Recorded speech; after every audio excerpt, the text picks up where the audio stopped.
Good evening and welcome to tonight's regional news. We start with a story from Barbados.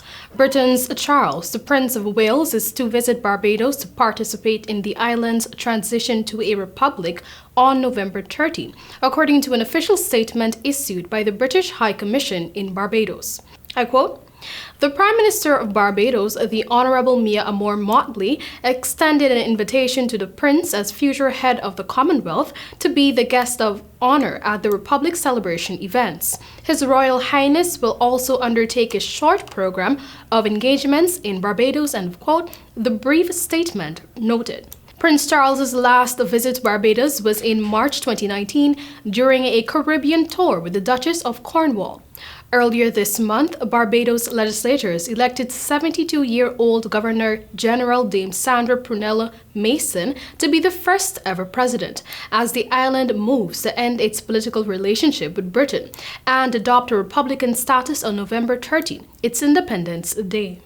A former British colony that gained independence in 1966, Barbados had long maintained ties with the British monarchy, but calls for homegrown leadership has risen in recent years.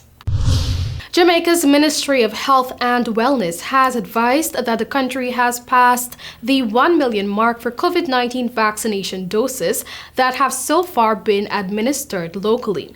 The ministry said the goal, which was previously announced with a November 30 timeline, I quote, comes as the country continues its vaccination program with blitz operations at several sites across the island on Saturday and Sunday, end of quote. Health and Wellness Minister Dr. Christopher Tufton saluted the public health team for their, I quote, dedication and continued efforts, end of quote. Jamaica is currently administering 3 vaccines to the population, AstraZeneca, Pfizer, and Johnson & Johnson, all of which have been approved by the World Health Organization, WHO. A woman and her brother-in-law were chopped to death last night in Trinidad and Tobago. 2 other family members were also wounded. Police believe a land dispute may have led to the brutal attacks. Monica Jagroup, 35, and Antera McQueen, 52, were killed at Farmers Road School Trace, New Grant. The 2 were also neighbors.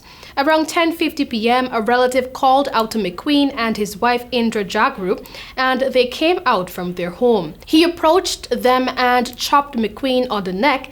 Indra ran for help and was chopped on her shoulder and face.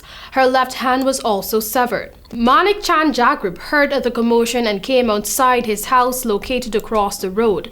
The 72-year-old was also chopped on the side of his face.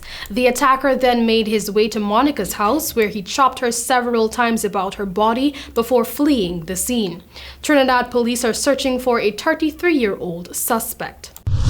And finally, internationally, U.S. rapper Travis Scott is facing legal action after at least 8 people were killed and hundreds injured in a crash at his Texas festival Astroworld. One injured concertgoer has accused Scott and surprise performer Drake of inciting the crowd and is seeking $1 million in damages. Neither have commented on the lawsuit. In a statement following the crash, Scott said he was working to help the families of the victims, the youngest of whom was just 14. The surge began about 2:15 local time on Friday when panic broke out as the crowd pressed towards the front of the stage during Scott's headline set. Houston Police Chief Troy Finner personally visited Mr. Scott's trailer to express, I quote, concerns about the energy of the crowd, end of quote, ahead of the performance. The city's fire chief Samuel Pena was also quoted as saying that Mr. Scott and the event's organizers could have intervened. Police in the Texas city have launched an investigation, including looking into separate reports that somebody in the audience was injecting people with drugs. That was all for tonight's regional news. Thank you for joining.